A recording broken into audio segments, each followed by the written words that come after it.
All right. Hey everyone, it is Lorena, and we are on the final Harry Potter Hangout. It is the final chapters of Chamber of Secrets. So it's the Harry Potter and the Totally Normal Hangout, episode 8. We're closing out the book. Thanks for joining us. Sorry, we're a little late. I had technical issues, as you can see from my vertical. I had to move over to my phone from my computer. And I am drinking beer this week. I'm still in Slytherin. And I'm a little sad we're leaving the most Slytherin-y of all the books. But, it is exciting.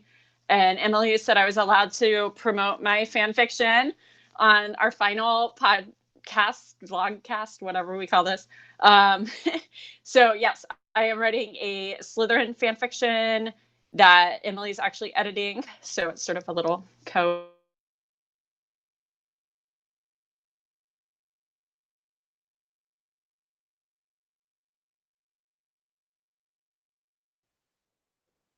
Are we all frozen or is it just me?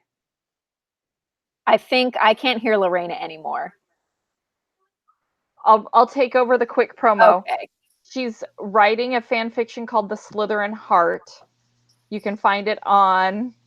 Are you back, Lorena? I think so. I'm sad though, but you finish. Okay. She's writing an amazing me. Fan fiction called The Slytherin Heart. It is about the untold story of the 1792 Triwizard Tournament. So I get that we know the Triwizard Tournament from Goblet of Fire, the 4th book, but as this is the most Slytherin book, it makes sense to promote that here a little bit. You can find it on Archive of Our Own or fanfiction.net. Again, it's called The Slytherin Heart. So I think you'll really like it. Lorena's a really great author. I get that fan fiction might not be your thing, but you don't know any of these characters specifically, but I mean, there might be a basilisk involved, which brings us to tonight's we're going to talk about those today. We're going to talk about those tonight. But we have a quick spell question. What is it? It is. Hopefully I can do it. Our quick spell question comes to you from our love of Marvel. We already did, our Patronus for our favorite Marvel character earlier on. So tonight we are going to answer which of our favorite original 6 Avengers would be teaching which subject at Hogwarts, assuming they're a witch or a wizard.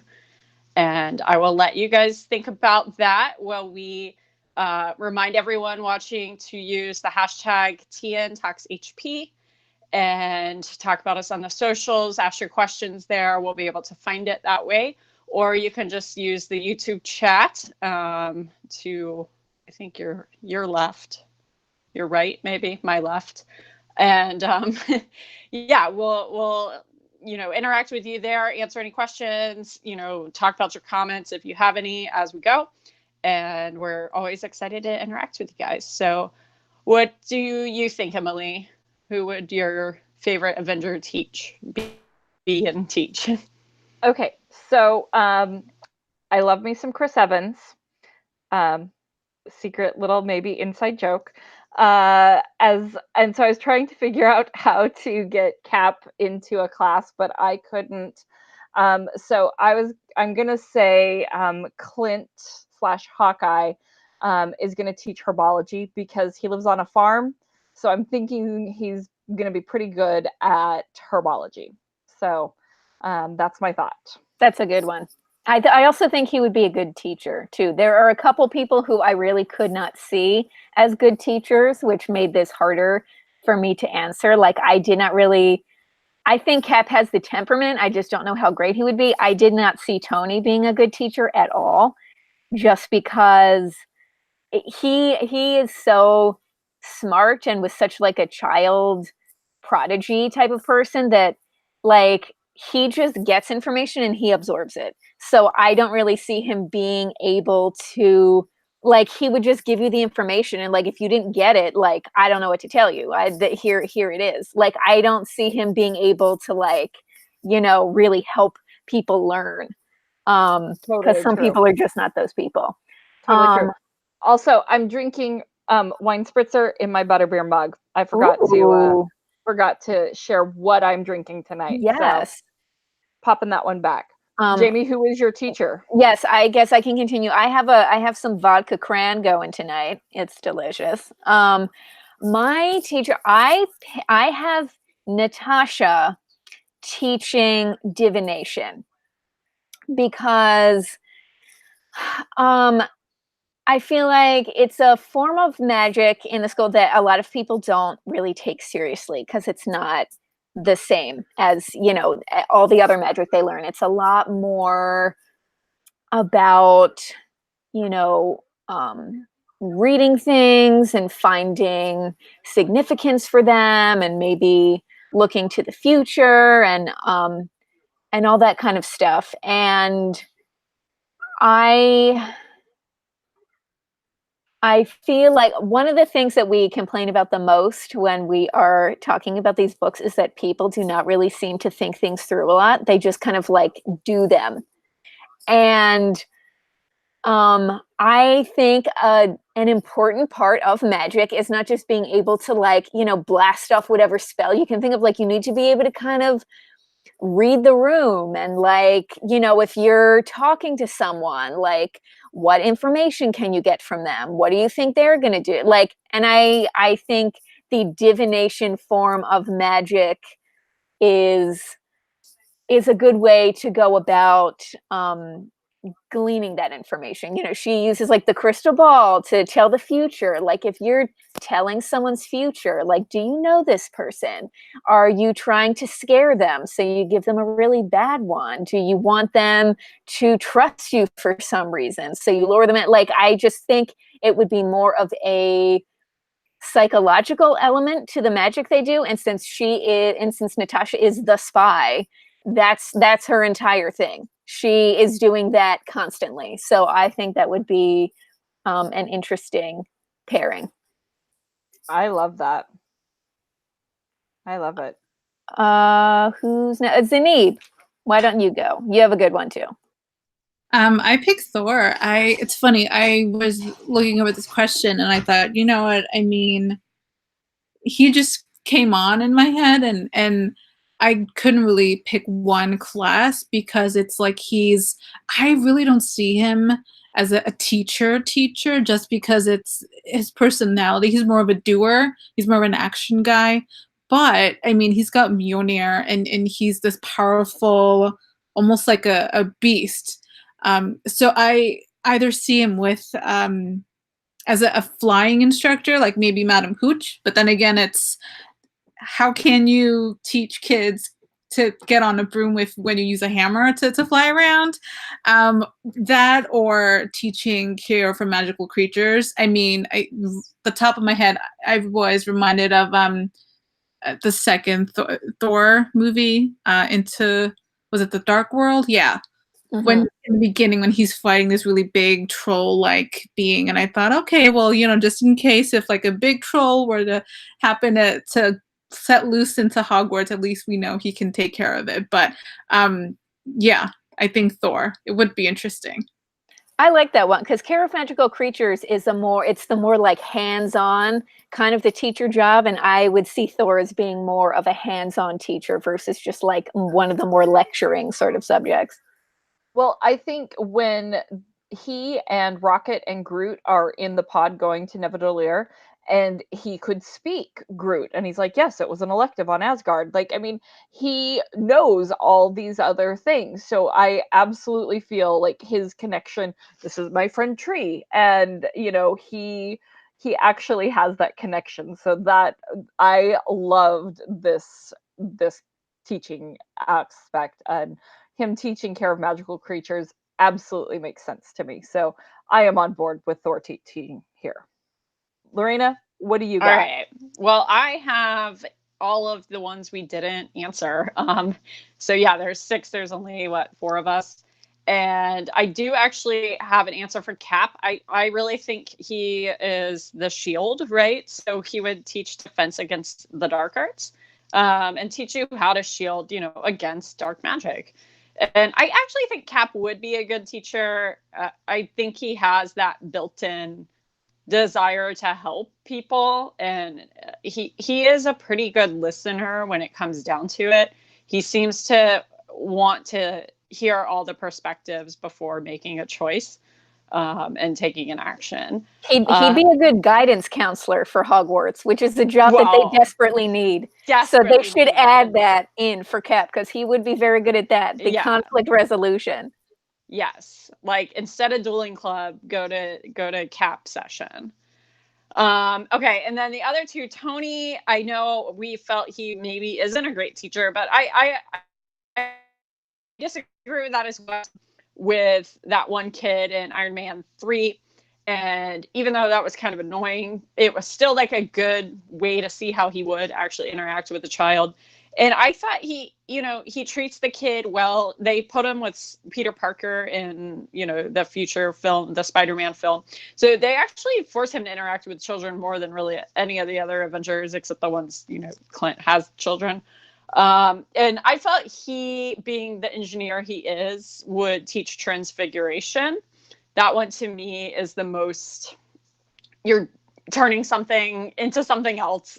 So you're literally like figuring out how to, change molecules essentially, into a new thing.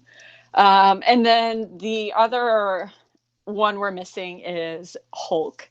And I think this one is so easy because Bruce Banner is like essentially a chemist. And so he clearly would teach potions. And I don't feel like there's any question about that. That's why he is Hulk. So I thought you would say he would teach transfiguration because Banner transforms into Hulk. Like, if anybody knows anything about transfiguration, it's Hulk. That's true. He does it himself. Through a potion. He doesn't use like engineering. He uses a potion to do it. Yeah. Fair enough. I don't know. I like all of the. I think Tony, of all the things, transfiguration would probably be. I think he would be a really good teacher if you were really smart and could keep up with him. I'm thinking of like Neville, like someone who needs like a lot of help. Like I think he would struggle in Professor Stark's class just because he would be wanting to like show people how to do all this cool stuff and let's go and let's do, and like someone who Neville needs a long time would not be great. Like if Professor Banner would totally take Neville under his wing. Yes, Banner for sure. He and Neville, that would be his class, yeah. And probably I see Clint being a very like patient, good teacher. So yeah, Neville would have to turn to them. So yes. All right. I love us and how nerdy we are. It makes me so happy. I know.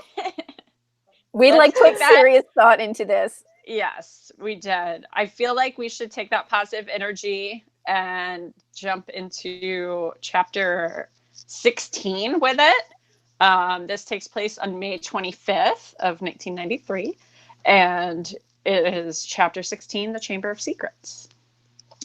Emily, do you want to kick it off? Energy, and I feel like we're about to just shit all over everybody in this chapter. You know what? All of our notes are just like a list of our grievances of all the terrible decisions people No, we do like some things that happen in this chapter. So let's jump in. Well, the big thing that happens here, right, is Hermione gets petrified, right? Is that where we are?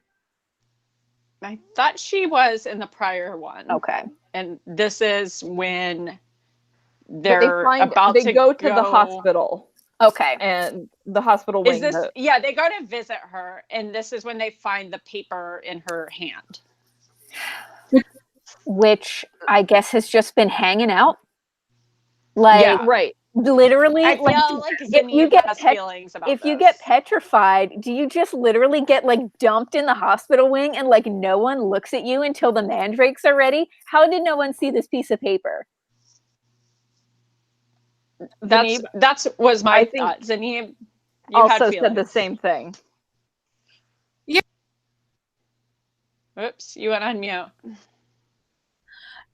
I was gonna say it reminds me of I think it was our talks two episodes ago when we were was it I think it was Emily who said Poppy was hitting the sauce between shifts in the hospital because it's you would think as a certified nurse pseudo doctor she'd be able to perform spells and do a full physical examination. They found the mirror. I mean, it just didn't make sense. And then, of course, yet again, it's the kids who are way smarter than the adults. So that really, I don't know. I'm really into the technicalities and really love observing like the stuff that goes on that people really don't notice. And that really bothered me for some reason. Really, how can the kids figure all of these things out, but the adults can't? Because I'm going to refer to History of Magic. And I may have done this when we first were discovering this, but I don't recall. So if this is old information because I've already read it, but we have a section in here on the basilisk. That around 1680, James Salgado displayed a basilisk, presumably in stuffed form, given to him by a Dutch doctor who had recently returned from Ethiopia. He wrote a pamphlet to accompany the basilisk, describing the beast as a yellow with crown-like crest and a body of a cockerel's, but with a serpent's tail. Salgado also wrote about the danger of the basilisk's glare. In the time of Alexander the Great, there was one of them which, lying hid in a wall, killed the great troop of his soldiers by the poisonous glances of his eyes upon them. So, in real life lore, a basilisk has been around since 1680. So, how are the adults, if this is based on real life lore, not picking up on this? Okay. Well, more to the point, I mean, you're reading real life lore, which J.K. Rowling kind of conflates the cockatrice and the basilisk as someone who's had to write both. And they kind of like she uses a lot of traits in the cockatrice that are actually related to the basilisk and what you just read, especially like the body type you were describing. And so I think that we have to kind of go by J.K. Rowling's lore of the basilisk. And her lore supports your argument, which is that they know about these damn creatures for thousands of years. I mean, they've seen one in Salazar's time. It wasn't like illegal yet to have a basilisk. So we know that they existed then. We know how they're bred. We know, how you cover up breeding one by switching out the toad and the cockerel.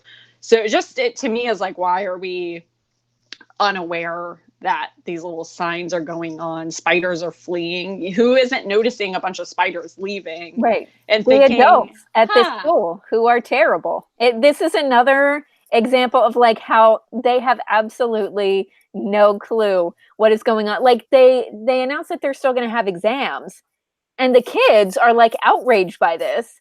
And I think rightly so, kind of, because the teachers are like, well, we have to carry on as if things are normal. But there's a difference between like having a sense of stability you can't to even make them walk feel to class safe alone. But like there's a difference between that and literally just like ignoring anything that's going on and making no attempts to fix it. Like that is not the same thing as behaving as if they are normal. And so when Harry and Ron finally figure this thing out, because they go and they find this piece of paper in Hermione's hand and look it up and figure out it must be a basilisk. For my thing has always been like, why do they go do these things on their own? Why don't they just tell an adult? But honestly, at this point, the adults have handled this so terribly that I can't even really blame them for not going to an adult. And I mean, they finally do decide that they're going to, and they like hide in the teacher's lounge and stuff. But like, I can't blame them if it would not be their first instinct to just deal with this thing themselves, because the teachers have no idea what they're doing.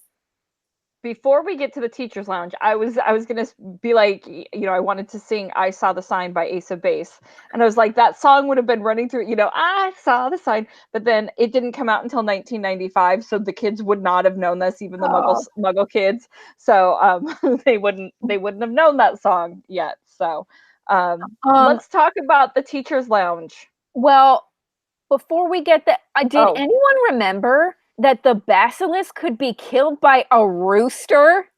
That is so lame. I did not remember that. Like, seriously, it's this fearsome beast that can kill things just by looking at it, and a friggin' rooster can take it down? That is hysterical. I did not remember. I read that in the book. I was like, what? I said it out loud. I was like, a rooster? Also, from History of Magic, according to Historia Animalium, the smell of a weasel can kill a basilisk. So you've got a rooster or a weasel. Which is hilarious because that's Arthur Weasley's Patronus. So it's almost like, why isn't Jenny pulling the weasel out at this point? That's so lame. That's such a stupid thing to take. It's like having a butterfly being able to take down a rhino or something. That's so the reason is because they're born under the eggs are incubated. Like, I get it. Like, I get it from the lore perspective. It just seems like everyone is terrified of this thing.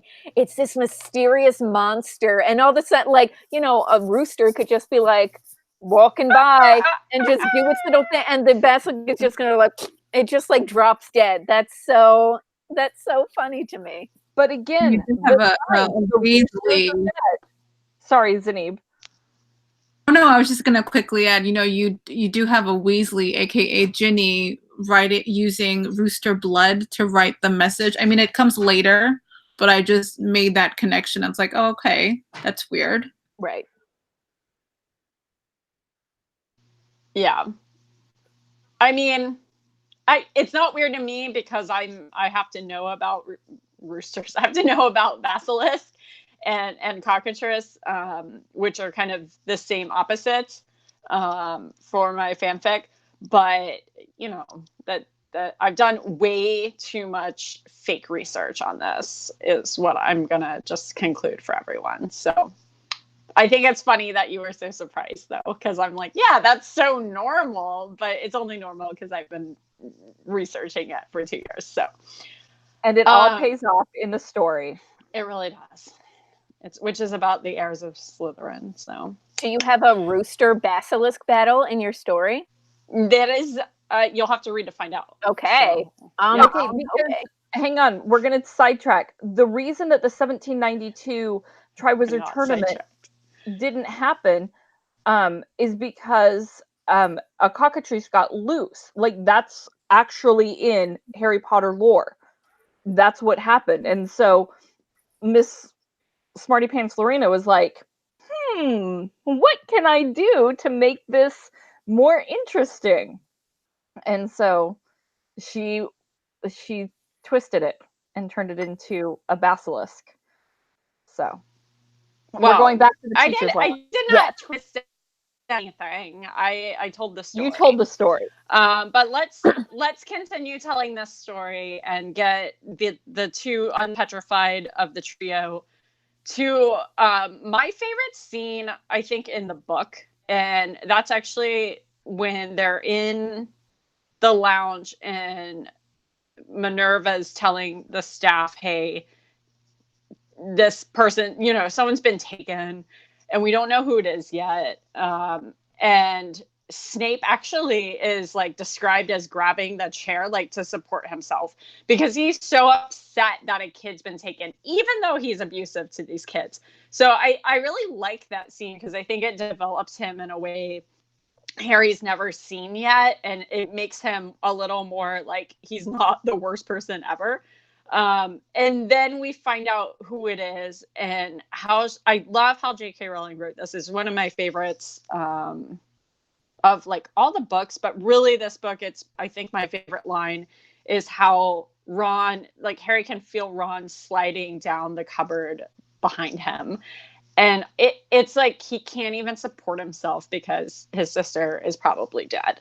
And that's how he learns. And it's like, I cried. Like, I literally, when I was reading this, you know it's going to happen because you've seen the movie, but it was so much better done in the book that I was like, this is really upsetting. And then they're in the common room and everyone's silent.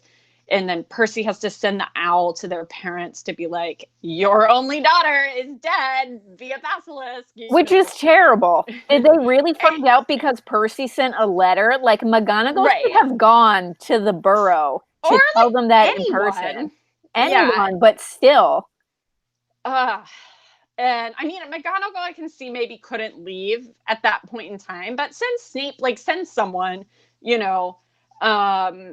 it just was, that's crappy first. But the whole scene was so sad. It was like, so much better than the film. And I'm still sad about it, even though it works out. It's sad, but I think it's a good scene because it is also interspersed with this thing that I think is kind of like strangely hilarious, which is when Lockhart comes in and it's like, oh, it's a shame I wasn't there, blah, blah, blah. And the teachers have officially had it with his bullshit. And they're just like, oh, all right, well, you can go deal with it then because, you've been saying the whole time, and literally just send him off. They don't care if he's going to go die trying to do this thing. Like, they don't give a shit. They are just ready to be done with him. And I think it's like strangely funny somehow, that scene. I don't know, because he leaves and McGonagall's like, all right, well, he's out of the way. Like they literally do not care what happens to him.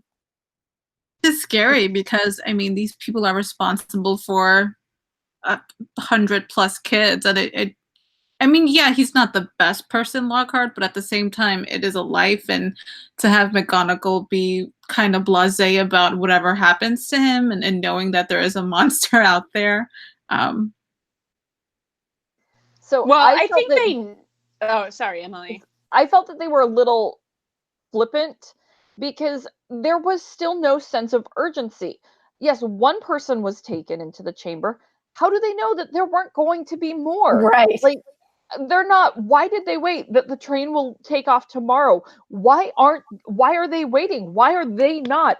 Let's, lift the apparition so we can get kids. Right, get them out of there right now. Right now.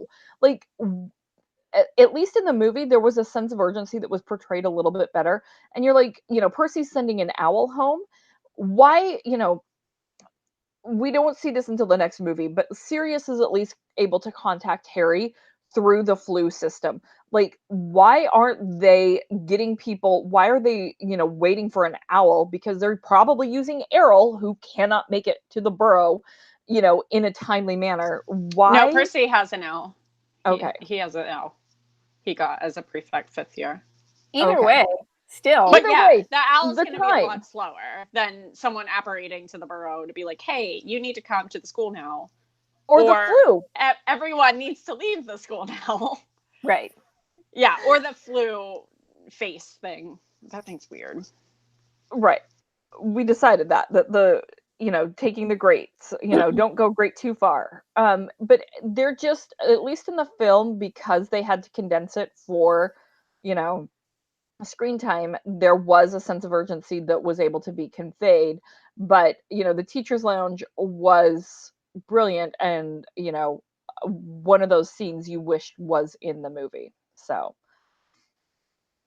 I mean, they have bits of this stuff in the movie, but in the movie it's just like in the hall, and like Lockhart just like walks up and says it and then walks away. Like, yeah, there is not this like intimacy of them being in in the teacher's lounge kind of setting. And they still don't know what the creature is. Like, none of them have figured it out yet. So. No, they still have no clue. So let's push on that. And 2 of the characters do know what their creature is. Why, Jamie, you personally, do you feel that these 2 boys felt they should go to Lockhart, this teacher they don't respect at all and don't trust at all? to say, hey, we think we know where the entrance to the Chamber of Secrets is. Yeah, I don't know. Is there a line in it? I forget which one it was. Does Ron suggest it and then Harry feels like, he's just going to go along with it because obviously Ron is like super distraught right now. I'll see if I can, but I mean, I think this is one of those things, they are 12. It's, they think he's like, they know that he's kind of like a douchebag and stuff. I don't think at this point they know that he is completely full of it, that he made it all up. Like, I think they figure he's kind of embellishing, but that he's kind of arrogant enough to go try it. So they're going to go, give him some info, I guess. He still doesn't seem like the best person to go to, but what are you going to do? Yeah, and maybe they think he won't stop them. And at least like 3 people are better than 2. I don't know. But let's get to the bathroom and experience Moaning Myrtle. Yeah, well, Ron does say, I think we should go see Lockhart and tell him what he know. And Harry couldn't think of anything else to do. And because he wanted to do something, he agreed. So It's like, they're upset about Ginny. They're kind of reeling. I think they just figure what. There's nothing to lose at this point. Yeah. All right. Zanib, I love your thoughts on Moaning Myrtle, so I want to hear them.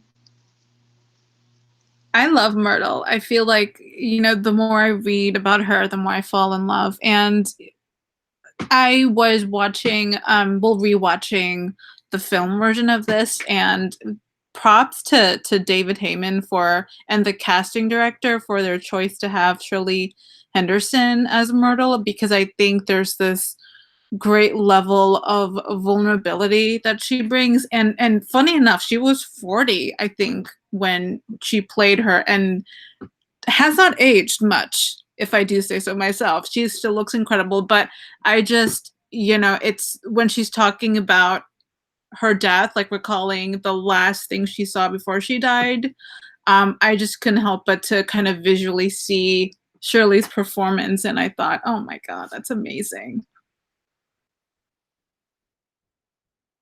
Yeah, I agree. I think she nailed it. And she's actually in she's in a Doctor Who episode. So I always think of that too.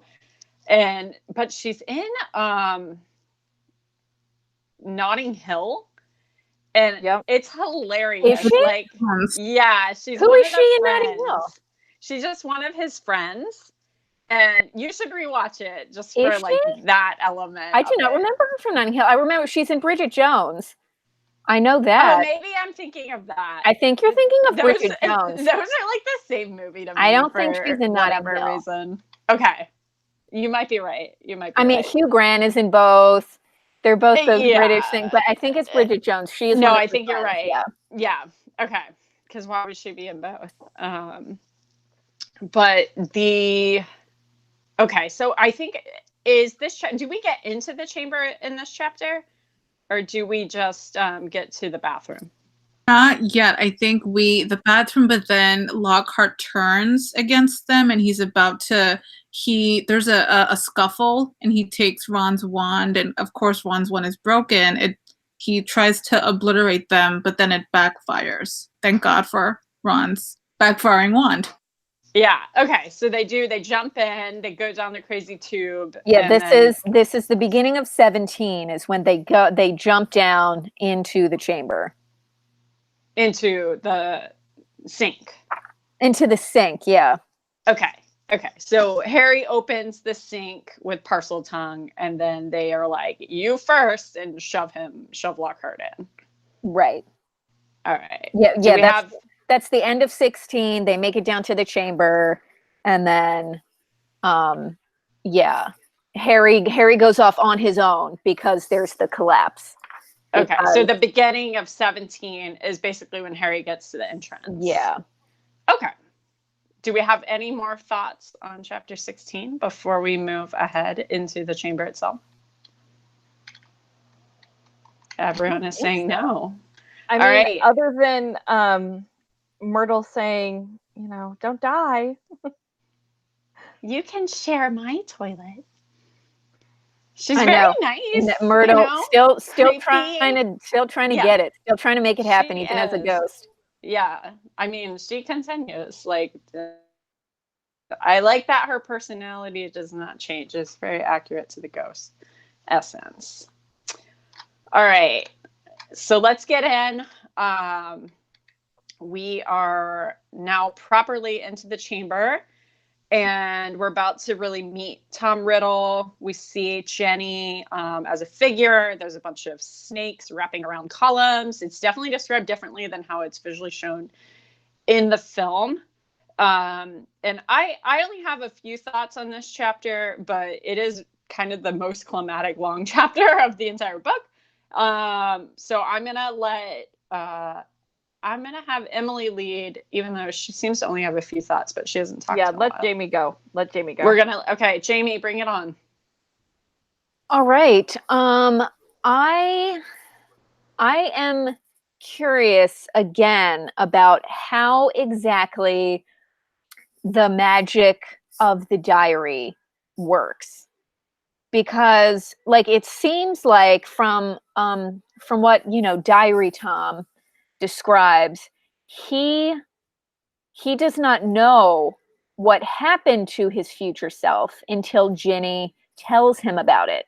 Correct. And he's a memory. Right, he's a memory, but then I don't know. I would just think that, like, because the diary contains like a piece, because it's a Horcrux, because it contains a piece of his soul that somehow, it would be connected. Like, not that he would know everything, but just, I don't know, would be mildly better informed than he is, but apparently not. No, because earlier, a couple sessions ago, we talked about when did he form this Horcrux?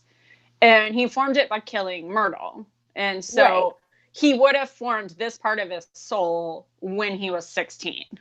So it wouldn't, to me, this section of his soul that makes up this Horcrux would only be to this age, and then wouldn't have all the extras to come. I guess that gets into a whole conversation of like what a soul is, and like, you know what I mean? A soul like, piece. Right. Like, you would think that a soul would just be like, an entire being, that it would not have these, like time stamps on it across your life. But if you're torn apart from the rest of your soul and then placed into an inanimate object, you cease existing from the other. That's true, because you're not other anymore. I think it's like he stored the memory, but then he also stored the soul piece, and it's all from the same time period. And maybe he did it on purpose so they would be together, right? But it to me is like he couldn't have grown past that age, because there isn't technically anything like alive, continuing life. Right. It's just like this ripped off piece of soul, preserving a little bit of life force within, but not growing beyond where it was.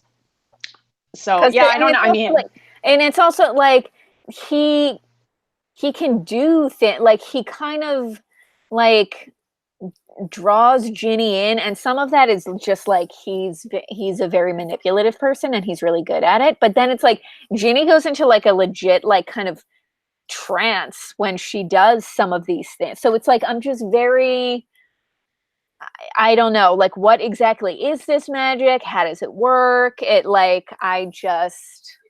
don't know. I think it's one of the more kind of like interesting pieces of magic that we get to see in the books. Right. So it would be a good thing for trivia. More magic. Sorry. Oh, I was just saying, I was joking that it would be a good thing to learn in trivia. Yeah, it would. But I think there's more than just the Horcrux, the soul, the other.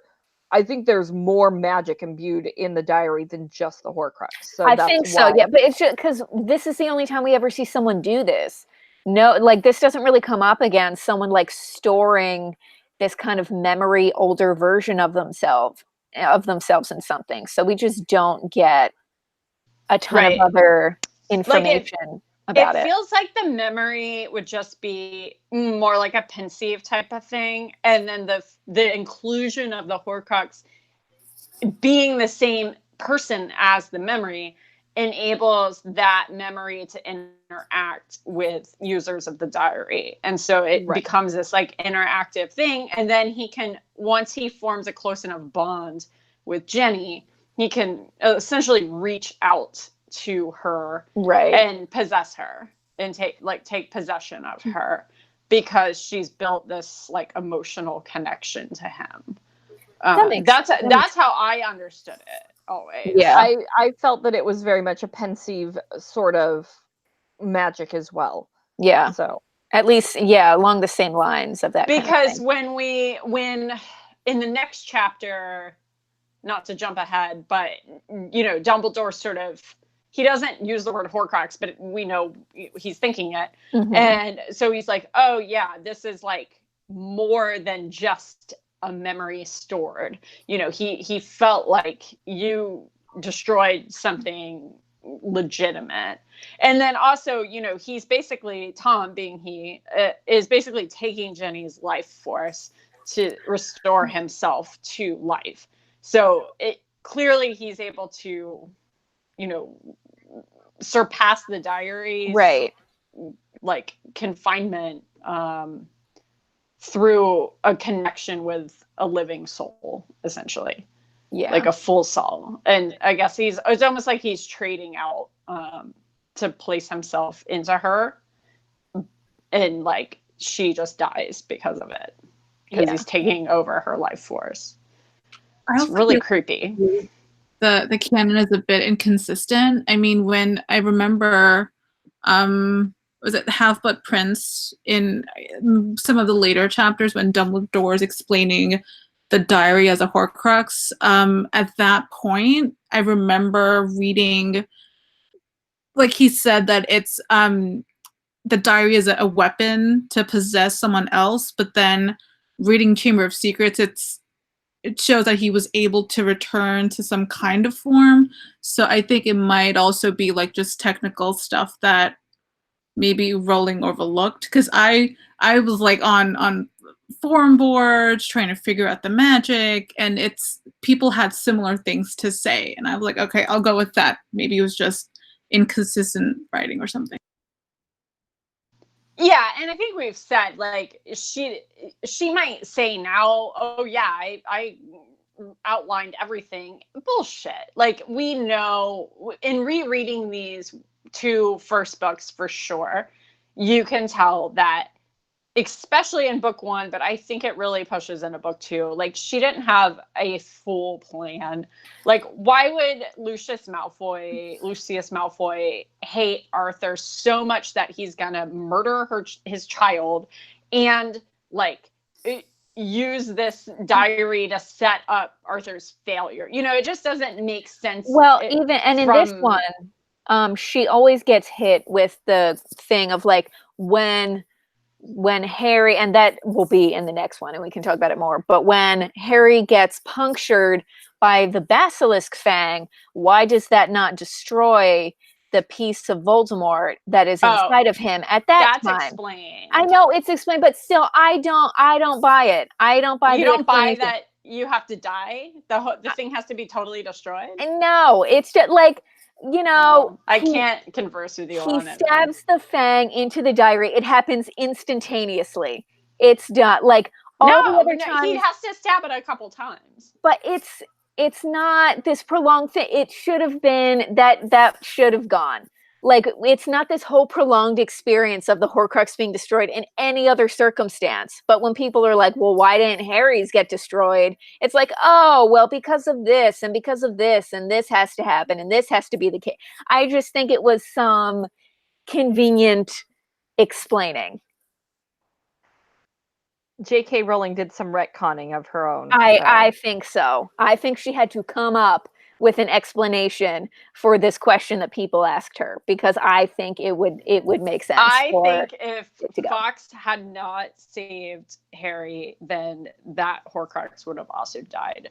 But I think that Harry probably would have died too, because I think the only reason he came back, and this is, I mean, we're spoilers all day, but is because he had possession of the Resurrection Stone. And so he was able, like, he possessed all 3 Deathly Hallows. So he was able to come back from death because of that. And at this point in the story, he doesn't, he only possesses one of them. Yeah. So I don't think he could have, I think he would have just been dead. And obviously Fox knows this and wants to save Harry because Harry was loyal to Dumbledore. Hmm. But yeah, it is. We're gonna have to disagree on this one, because I think that it would have had to kill Harry in order to destroy the Horcrux, because that's what it takes to destroy the Horcrux.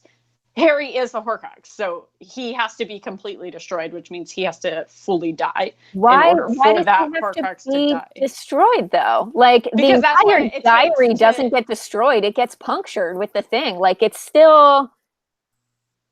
I mean, I guess it makes things different because all of the other Horcruxes are inanimate objects and Harry is alive. So, I mean, that is going to change things a bit. People don't usually do living Horcruxes, so that is going to throw a couple of wrenches in, I suppose. But still, I still think the Basilisk Fang here should have killed the Horcrux, but whatever. I love this. Can we talk about Fox? We talked a little bit about Fox. We talked a little bit about. I want to share. We're gonna do show and tell. Can we see the? Oh, he's so beautiful. The Jim Kay's illustrations has these, and they have. They talk about the phoenix eggs. They talk about what a male looks like. What about the female looks like? Phoenix flint is their jewels that they leave behind. The Phoenix song is musical and haunting and very loud. It is reputed to increase their courage of the pure of heart and strike fear into the hearts of the impure. We get that in when Fox appears. Phoenix lives to an immense age as it can regenerate, bursting into flames. We know that. In History of Magic, flipping back to the textbook, the information about the Phoenix, the 13th century bestiary describes and illustrates the Phoenix, Phoenix. According to the text, that they go back that far, it's called that because either the Phoenician purple or because it is unique and it lives in Arabia and can live for 500 years. The Phoenix's most remarkable feature is the ability to resurrect itself, and it creates the fire using a mound of branches and plants. And after 9 days, it rises from the ashes. So, did you guys see the Phoenix paperwork from the exhibit that you guys went to? I think so. I think that was there.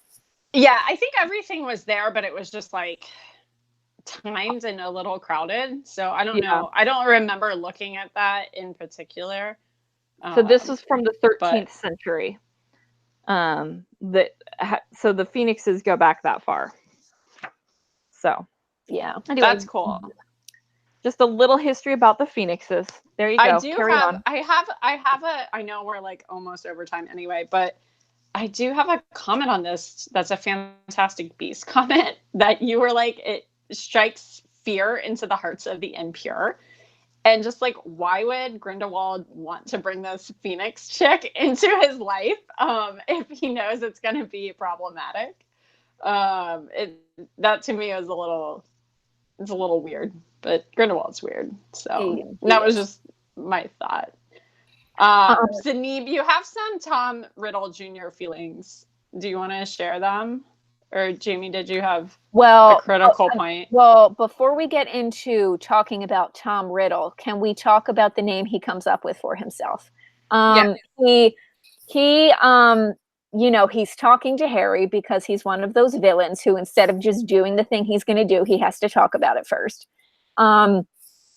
And so and this happens in the movie also, he spells out, with his wand, Tom Marvolo Riddle, and rearranges the letters, and it becomes I am Lord Voldemort. And so, this is what he calls himself, and this is how Harry finds out. Like, he does not know, that Tom and Harry are the same person. We know that going back and reading them after, but Harry has no idea. So I went on an anagram generator to see what else he could have used instead. And it turns out I am Lord Voldemort is probably the best option he could have gone with, because the other ones are not great. A lot of them are hilarious. Here are a couple of my faves, and you guys can, we can take a vote on which one we like the best. But so, all right, one of them, he could have been Mold Trim Overload. He also could have gone with Armored Vomit Doll, or my personal fave, Dildo Motor Marvel. So none of those quite, I think, strike fear into the hearts of people as much as Lord Voldemort. So he probably made the best choice there. But I feel the third one would be a little scary to have coming at you, if you know what I mean. Dildo Motor Marvel? Yeah, It's a little bit of a which natural. Marvel is it? That's what I want to know. I mean, too many options. Anyone from Marvel? No, those are hilarious. The mold one is like gross. Armored Vomit Doll. Let's be honest. If you had an Armored Vomit Doll coming towards you, that would be terrifying. I don't like dolls in general, so that would be an extra level of creepy. He's not Thomas. Like, that also is a little weird that they're like, the name is Tom, just like casual shorthand. I forget what it is. I'll have to see if I can Google it. But because it's an anagram, in the translations, they had to kind of change his name around so that the anagram was would just still going work. to ask you that, if you know about the French one. Yeah, it's French. It's French. Okay, I had to look to see what it was. His middle name is Elvis in the French version, because they had to change it to make the anagram work, and that's also not very sinister. But he could say "Je suis Lord Voldemort." Yes. So is Elvis like even a French name? No, I know. It's just they had to make the letters work, and so it's then like Marvolo Gaunt is now Elvis Gaunt. I don't know. Because otherwise, what is it? It depends on what the other. I'd have to go get the book. I need to look that up. I'm gonna do that live. This is exciting. And go into my bedroom. I'm like, you need the book. Where is the book? Oh no, the book's actually closer than I thought it was. Whee! On the internet. No, it is not there. It's over here, where I originally thought it was. I got another new book, and I thought that was where I was looking. Anyway, okay, but let's talk about Tom Riddle, not Voldemort, but actual Riddle, and his little memory self. And he's kind of a creeper. Like, he is, to me, like, profile serial killer. And Zanib, I think you nailed it in your, like, what is this dude doing? Creepy description when Harry walks in to the chamber. He's like casually leaning against one of the pillars. So weird. And you have Ginny Weasley unconscious, middle of the floor.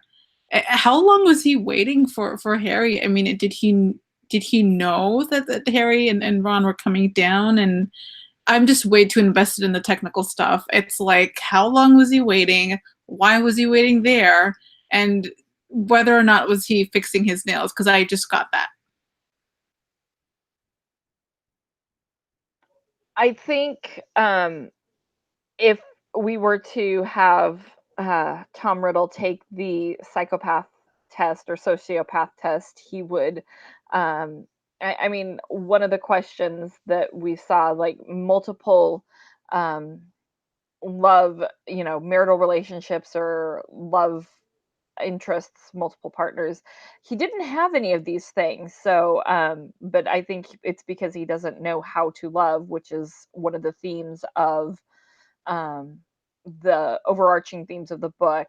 I just think he has no EQ, no emotional quotient whatsoever. So he doesn't know what to do with that. And he is creepy. He is a serial killer. So obviously, we know this, but And he's scary because, I mean, he's creepy. Like you can feel it coming off him, but he's also and we see this a lot in book 6 when you see him in like the memories and stuff, but he's together.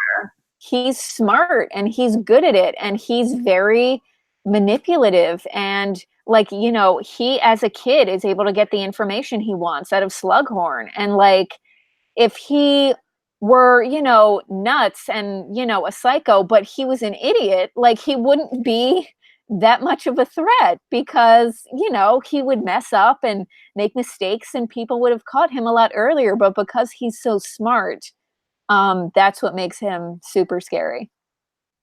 I think it's also because he, as a character, because he's kind of an introvert, I mean, and this goes back to like when he was in full Voldemort image, super precocious, when before he even fought, well, not fought, but he was destroyed by infant Harry. I mean, he had set his affairs in order with the Horcruxes so that he could return in a way in a number of different scenarios, but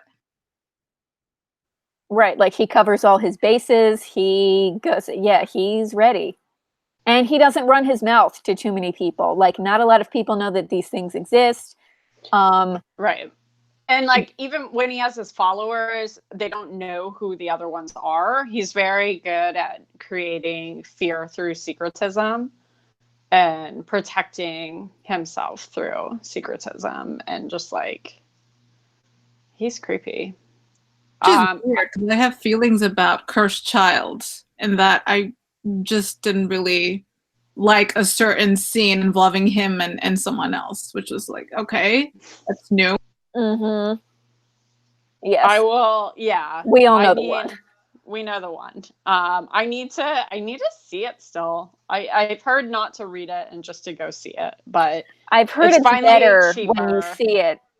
Yeah, I've heard like the screenplay or the play is difficult to read, and I think maybe unless you're like an actor who reads plays all the time and is used to that, it's more difficult to like feel the story, like to see the story. Than I have a hard time. I don't read plays very often.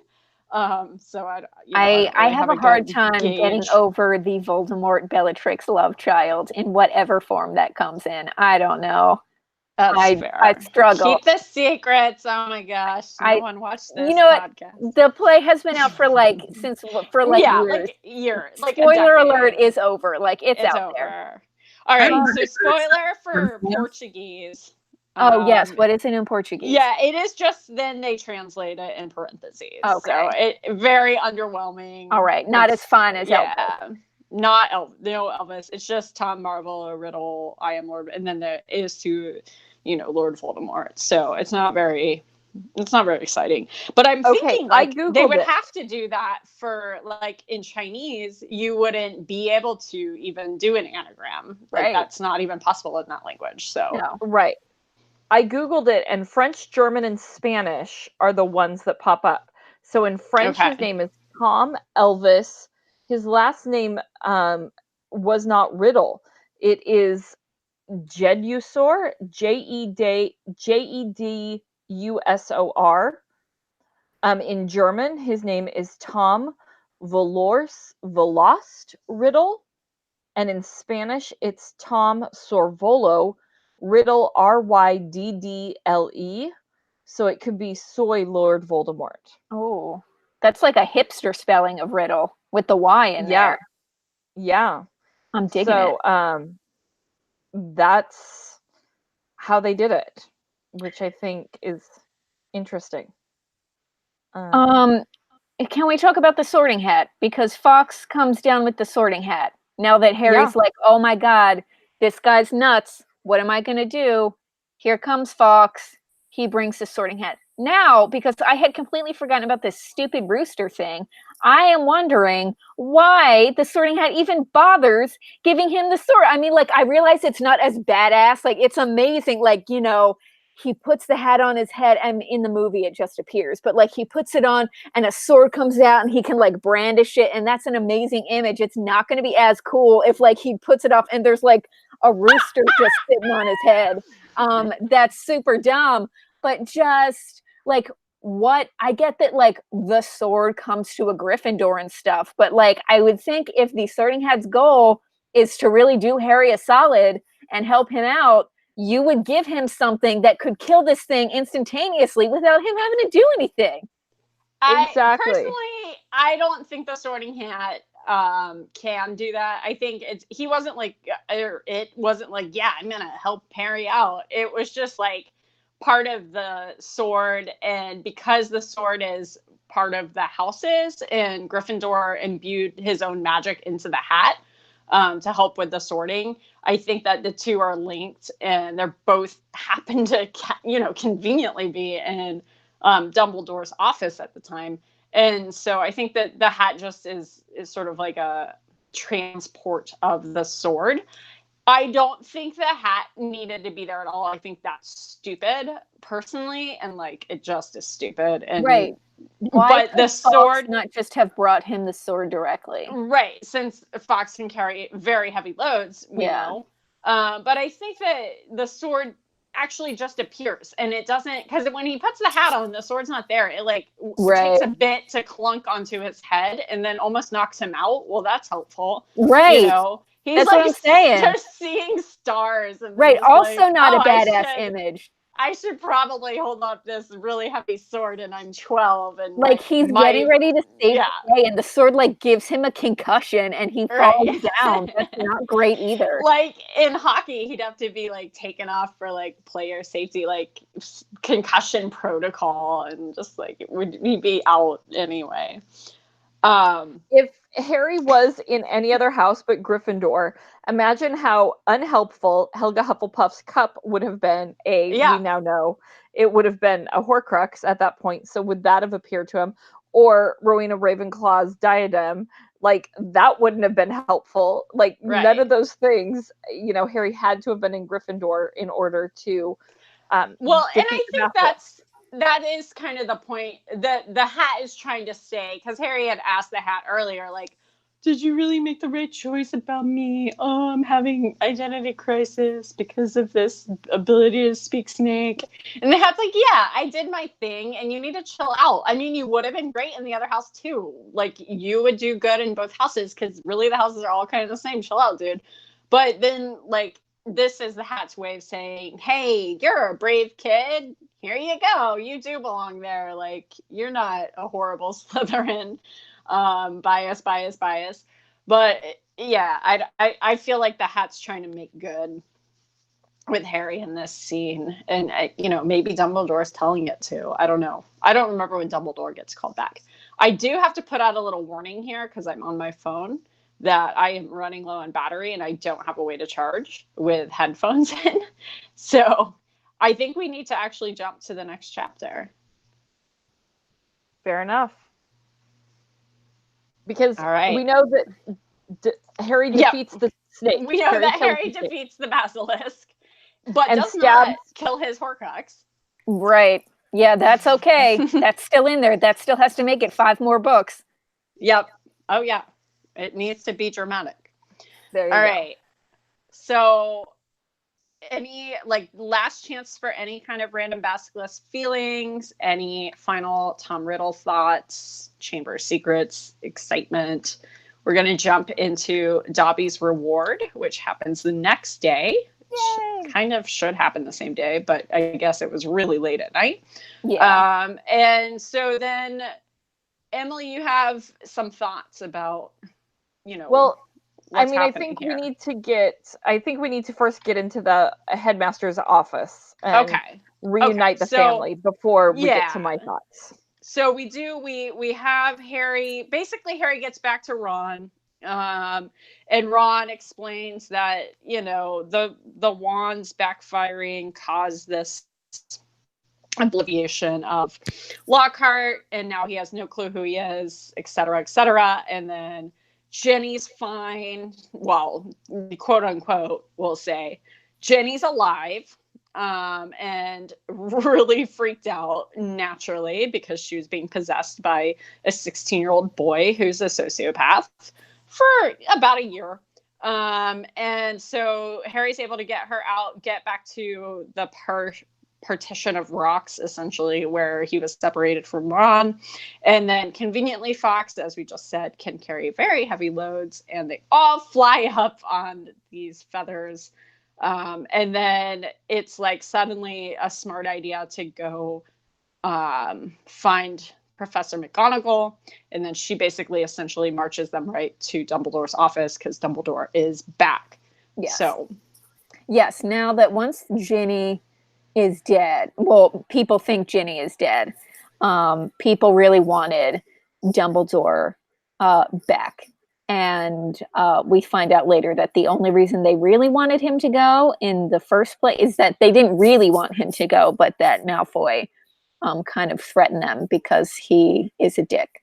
But that's towards the end of the chapter. But in the beginning, Mr. and Mrs. Weasley are there. And that's terrible. I mean, like, they think one of their children has been killed at this school. Like, that's awful. They went to Hogwarts, they love Dumbledore. All of their other kids have gone there. And now they think one of them has actually, died. That's awful. Like, they're just sitting there. Like, right. Who the hell knows? Presumably, all the parents knew at Christmas because all of the kids went home over Christmas, right? Except like Malfoy, Harry, and Ron, and the Weasleys because they couldn't afford to go to Egypt or whatever.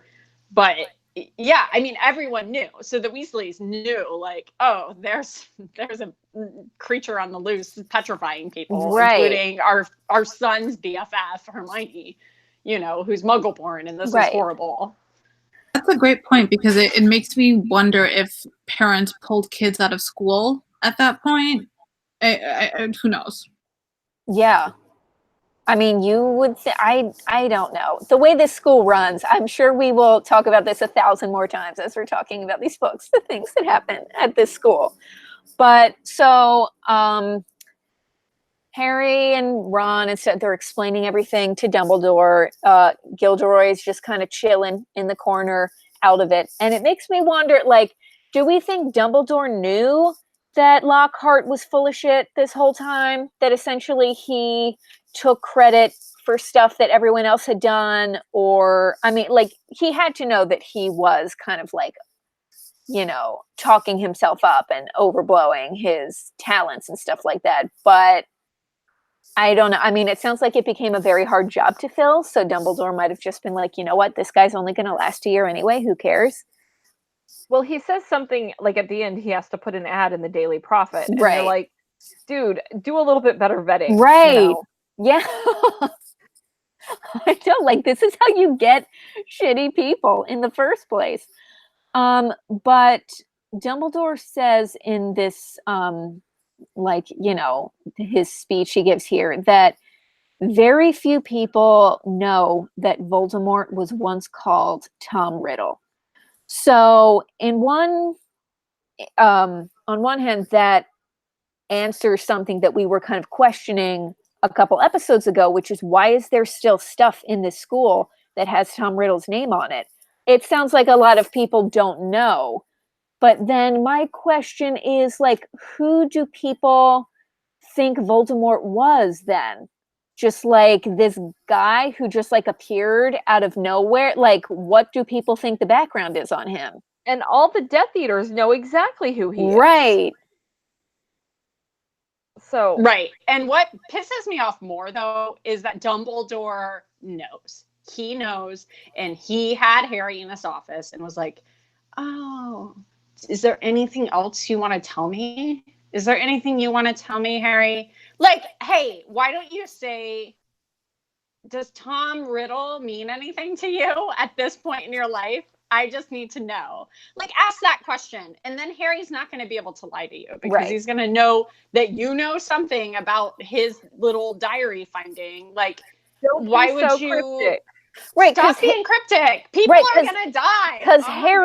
Because Harry's hesitation is that he's going to think I'm nuts if I say this stuff because it's so outlandish. So if you know and you give him that little like nugget, he's going to be like, "Oh my God, Dumbledore knows what is happening. I can tell him." I trust Dumbledore. Well, you shouldn't because he's leading you to death. But you should because he's been trustworthy so far. You think it's all a lie. Just warning you, Harry. Harry has lived with abusive people who hate magic his entire life. So how is he supposed to know who he can and cannot trust and Plus what he his can and friends, cannot say? Exactly. His two bestest friends were like, yeah, speaking in snake language, definitely not a good thing. Hearing voices, totally not a good thing. And he's like, doing both at that point. But yeah, I still am annoyed with Dumbledore. I feel like Dumbledore is the worst adult of this whole book. Because he knew the information and he kept it to himself, which is Dumbledore's theme. And it just really bothers me. Like, a lot of people die that don't need to, or almost die that don't need to. Like, Jenny never needed to be possessed by Tom Riddle Jr.'s memory / Horcrux. Like, that didn't need to happen for as long as it did. And her almost dying didn't need to happen. Like, she's not ever going to be able to recover from that. She does in the books because it's fake, but like a real person wouldn't, it just, that would be so traumatic. You would just, and you're 11, like, what? It just, I mean, this is Dumbledore's kind of arc throughout all of the books. Like, he's smart and he has a plan, and in the end it happens, but along the way he's very manipulative, he's very withholding, he uses people. It's not the best look. But Snape even says, so you've kept him alive so he can die at the appropriate time. But he barely is keeping Harry alive because he won't tell him the right information. Right. Like, there was literally, like, he is 12 years old. How the hell was anyone supposed to know that, sword or no sword, he was going to be able to successfully fight off a giant snake? Like, that's a lot. Yeah, there's a whole lot of shit that happens to Harry that's like, if you're not careful, he's not going to make it all the way to book 7 to carry this plan out. He has a lot of faith in a 12-year-old. Yeah. And like, I get that Harry's our hero and everything, but yeah, it's a lot to put on a kid. Yeah. Okay. Let's talk about Dobby and Lucius Malfoy. Yeah, because I did think this scene was killer. Like, as much as we just like shit all over Dumbledore's entire life, this scene where he has like this showdown with Lucius is pretty badass. Like, because he knows, Lucius knows he knows. It's a thing, like, it's a good scene between them. And I did like that he, and sorry that my audio is crazy now. I had to plug in. I did like that Dumbledore just lets Harry be the one to like call the moral compass on Lucius and be like, yeah, you definitely did this thing. I know you did because I saw you. And Dumbledore is like, yeah, I didn't even have to say it. It's like this great moment. I recall in the film that, I mean, I loved this, and I vividly remember seeing Jason Isaac's act as this and going, he is delicious, and not like, just hot or anything like that, but I was really attracted to him because he was so deliciously evil. And that's all I remembered, is just so deliciously evil. And I was like, I've not been attracted to a Malfoy before this, but I remember falling in love with a Malfoy at this point, because it just was fantastic. And it was in 2017, and I've saved it since then. But Jason Isaacs posted on Instagram a picture from his bed. Yes, somebody crocheted him a little Dobby, the house elf, and he said reunited, and it feels so good. Death cannot save him. Dobby is not a free elf, and it is just the most darling little I thing. saw you put this in here. This is so cute. And I'm just like, you scroll through his Instagram, and yes, he has gone on to do other things, but the way he supports Tom Felton, and he's like proud of my son, and or happy birthday to my son, and it's like Tom's birthday, and you're like, okay, they grew up being father and son. So Yeah, I that's, you just can love. tell he really like relished, this role, and really took a lot of, like, even though he was, playing like a bad guy instead, that he just like really loved, the story and the movies, and was just like glad to be there and be a part of it. Absolutely. Which is always nice, Yeah. because that comes through. Yeah. The scene between Dobby, Harry, and Lucius Malfoy, I actually preferred the film version, just because we get to see Dobby be really badass and like, throw Lucius Malfoy across the hallway, which I don't know if elves can do that. I know they have magic, but I know it doesn't happen in the book, but I thought it was so cool. I agree. And in the film version, Lucius is about to cast like Avada Kedavra on Harry. And that's when, Dobby's just like, you shall not hurt Harry Potter, and it's just like, he's so great. Oh, I love Dobby. And I just love how like appreciative Dobby is that Harry was able to find this loophole and like do it, and Lucius is so mad, and it's just like, why are you so mad? Your house elf was like rejecting you anyway. Like, you should actually be glad to be rid of this house elf, because it was not a loyal elf. And you're a shady dude, and you need all the loyalty you can get. So find a new elf, dude. You got money.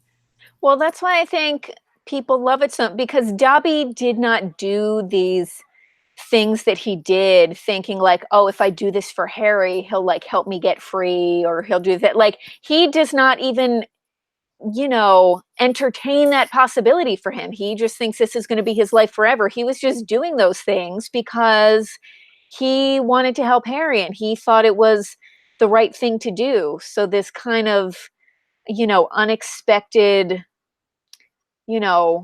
delight that he gets from being free. And I wonder where he goes, because at the end he just kind of like snaps out of, out in front of Harry. Like, where does he go? He can go anywhere. He's been, stuck in Malfoy Manor forever. Like, where is the first, like, he doesn't know anywhere else. Where is the first place he's going to go?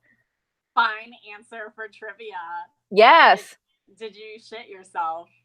That's what you used to do. Yeah. Tell us where he goes between there and Goblet of Fire. Is that when we next see Dobby? Again. Yeah. Does he show up in Prisoner of Azkaban at all?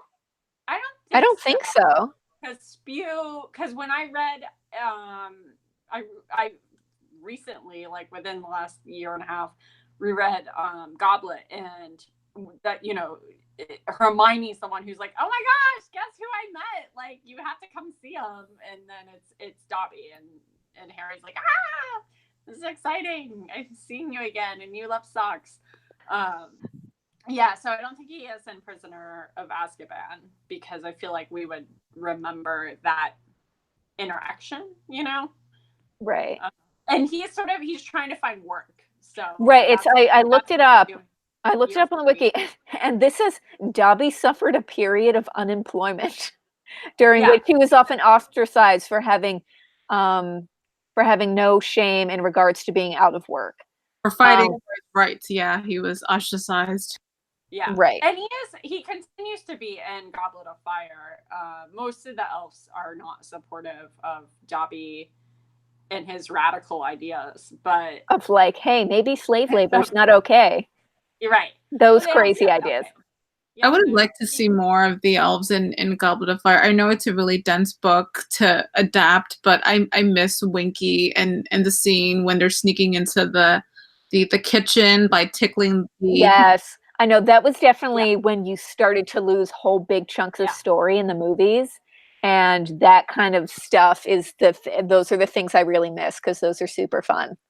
You get Creature, but I'm not a fan of Creature, and it's like, No. yeah, one more variety. Yeah. So yeah, I would love to know. Yeah, I feel like Winky,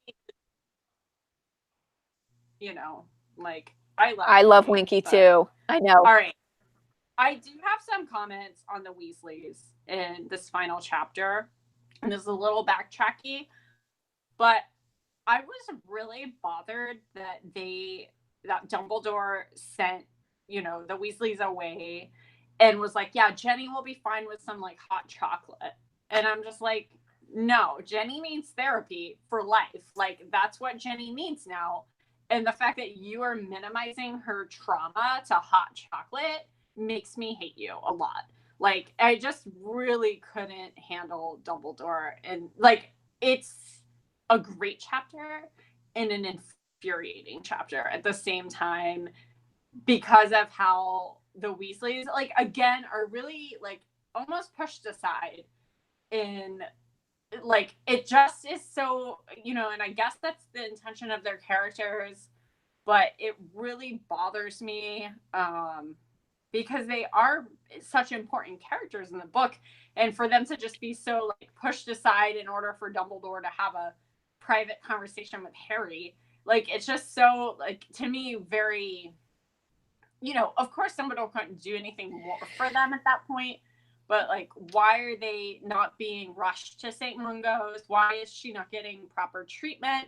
Like, why aren't they having counseling set? Like, she was possessed by a sociopath, and you knew that might be a thing. Like, how is this still happening? And how is this okay in Dumbledore's mind? And why is hot chocolate going to help her do anything except have a sugar high and feel like slightly better for 10 seconds until she's crying? I want to say, I mean, Arthur gets upset at Ginny for not showing him her diary. And it's like, have you parented a little girl before? Right. Obviously not. Because no, she's not going to show him her diary. That's the last thing on her mind. She's finally has somebody to listen. She's the youngest of all the other boys. Like, they don't know what to do. She feels alone in all of these things. The last thing a 12-year-old, 11-year-old little girl is going to do is show her father her diary. Right. Especially since we learned that Penelope Clearwater and Percy Weasley have been snogging all over campus, and Jenny knew about it, and the big secret he thought she was keeping wasn't that she was being possessed by a sociopath, but was that, like, she caught him snogging some chick. Right. No one gives a shit about your love life, Percy. My God, man. But my point is that she is not going to trust anyone with her love life about Harry. She's not going to tell anyone about that because exactly what Percy's fearing, which is being made fun of by a sibling, she's fearing too, because of course they're going to make fun of her, and Ron's going to be like, oh my God, that's not appropriate at all, and you need to not, like, that's my friend. You have Fred and George as your siblings who give you a hard time for everything. Yeah, they're like little shits. I mean, not like Draco is a little shit, but in a sibling love way. In the way twins are shits in a family. Yeah, I don't know. I mean, I have not, because that's not really a thing here. I do not know anyone who went to a boarding school, but like there's not really enough adults keeping an eye on these kids on a regular basis. Like, 11 is young. And if her parents aren't going to be around on an everyday basis to be keeping an eye on her, like clearly the school's not doing a good job. Like that's going to mess a kid up. This is According to the council And at she's, Hogwarts. yeah, and she's Yes. the youngest, so she's already like getting the, Ron already has like insecurity issues about this, and he's not even the youngest, and he's a boy, like right. it's just ridiculous. But Wait, yeah, I really definitely. Sorry. No, you go ahead. Oh no, I was done. My feelings were done. Oh no, I was just gonna. Oh, sorry. Did I mute? Oh, I was just gonna add that and in the previous, not the previous chapter, but I think that the precursor to chapter, was it 15? When she's about to tell everyone something, and then Percy shoots her down, and it all could have been avoided because Right. just couldn't be bothered to be embarrassed, and that was just awful to read. And Right. I And think at that point, like enough people have been petrified. Like, why is Percy still worried about I this? know. That's what I'm saying. No one cares, Percy. My God. And I think when we talk about therapy, that Ginny needs that. You also see that as at the beginning of this book, when you've got Arthur who has enchanted the car and what's going on, what he is and isn't telling Molly, and you see it in Prisoner of Azkaban, which we will get to, how what Molly thinks Harry should and shouldn't know. There's some marital counseling that needs to go on between Molly and Arthur, because they have some issues that they need to work out, because it's spilling over into how they're raising their children. So They do. Yeah. In terms of Dumbledore, I think like we find out much later on in the series that that he used to be close to Grindelwald and everything, and we find like Grindelwald has this thing that like the for the greater good philosophy. And as much as Dumbledore kind of broke off from Grindelwald at a certain point, I still do think that Dumbledore has a lot of that still. And so, yeah, like he should not just be dismissing the Weasleys and sending them off without, making sure Ginny is okay. She was essentially held hostage for a year, and he's like, "Oh, go get some cocoa. You'll feel better." Like, no, but he, it's important to him to have that conversation with Harry to keep the ball moving forward. And it's it's one of the things that kind of, starts to put punctures in like this, perfect image that people have of Dumbledore as like this great wizard and this great man. And in a lot of ways he is, but in a lot of ways he also is he goes about it in super shady ways that I think people are not okay with.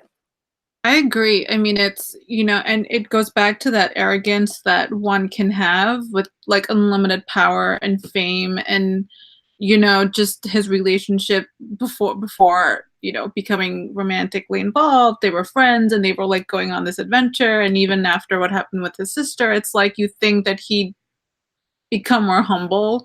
I think can't remember when we were introduced to Aberforth, not face to face, but I think through word of mouth. Maybe it was a scene in Half-Blood Prince, but I would have preferred Aberforth as the headmaster over Dumbledore. And he was in Hogsmeade all this time. I had no idea.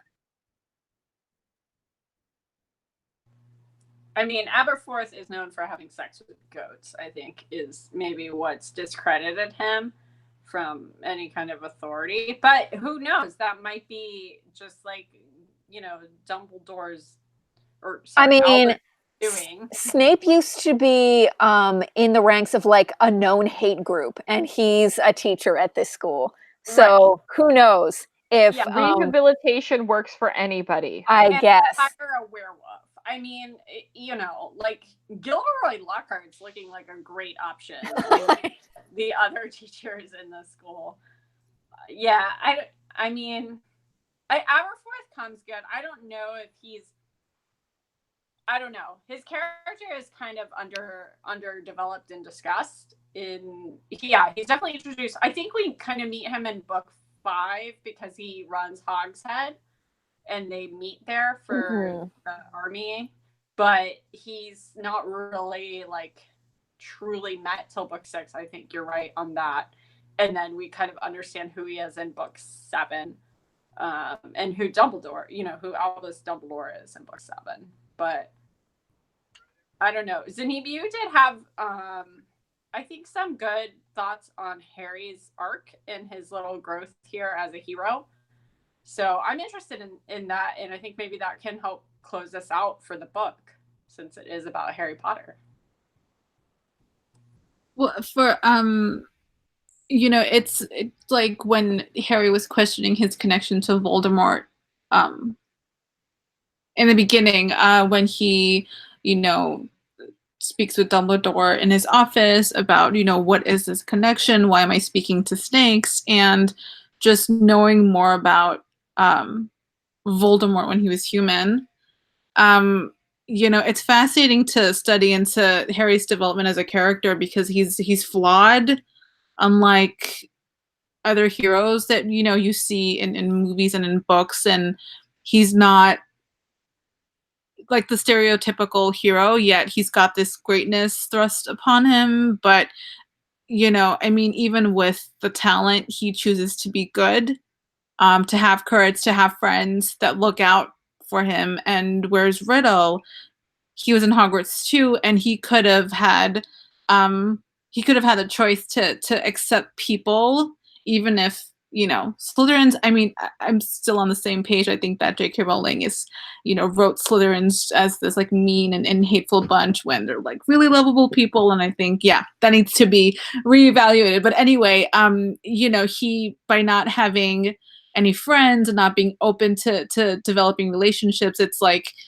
again and again he's left thinking why this boy is able to defeat this grand great wizard time and time again. And it kind of goes back to sort of like the main themes of all of the books. And I think I someone mentioned it when we were just starting out around Sorcerer's Stone, Philosopher's Stone, that Harry's one main like want in life is a family, is to be accepted and to be loved. And we'll see how that pans out in Prisoner of Azkaban.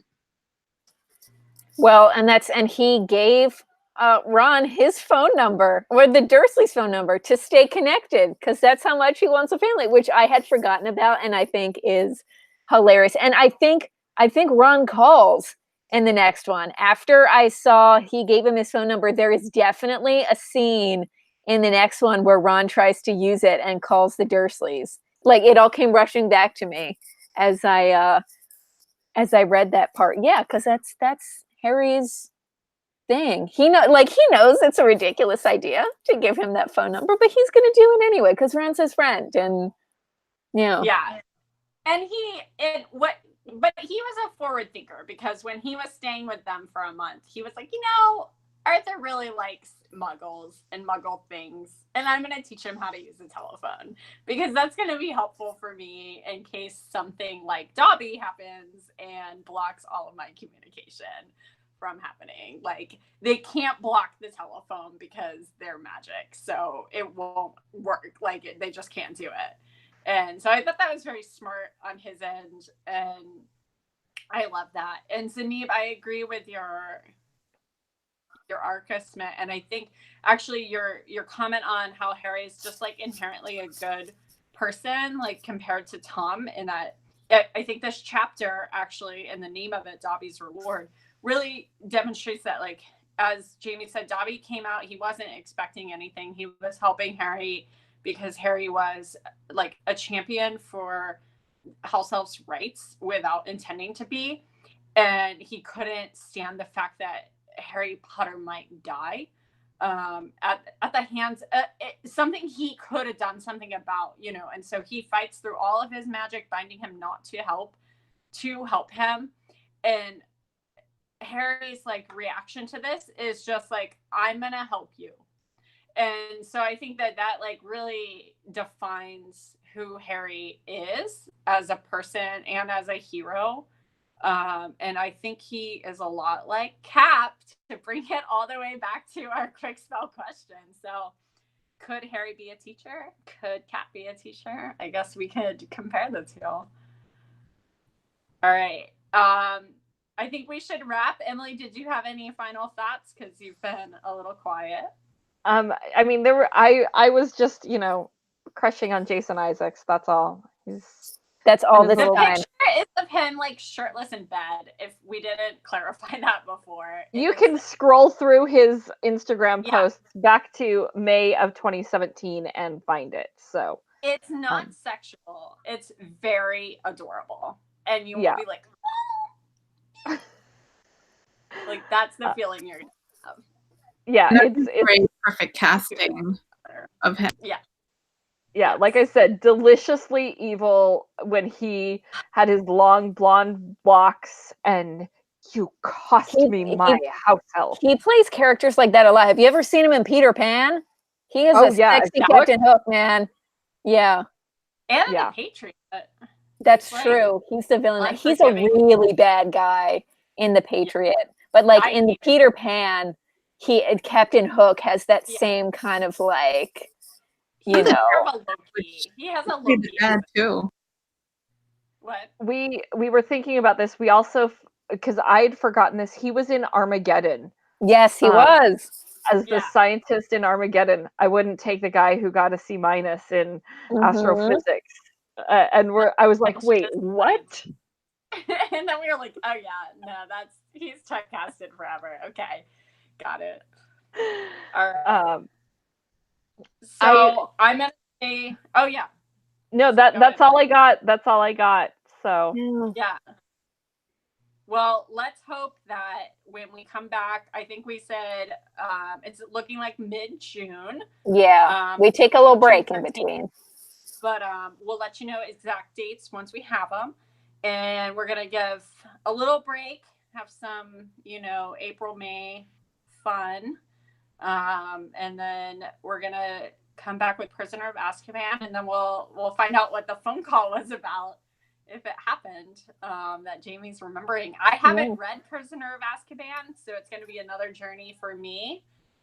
This is the final book I haven't read of all the Harry Potters. I thought I'd read it, but then as we discussed stuff in it, I realized like there was no way I read this. So, and I think Emily, you said Prisoner of Azkaban is your favorite one. So I think it's going to be. I think it's always going to be fun when we get to someone's favorite, because you have the most thoughts on that and the most intense feelings on that one. So that'll be a good one.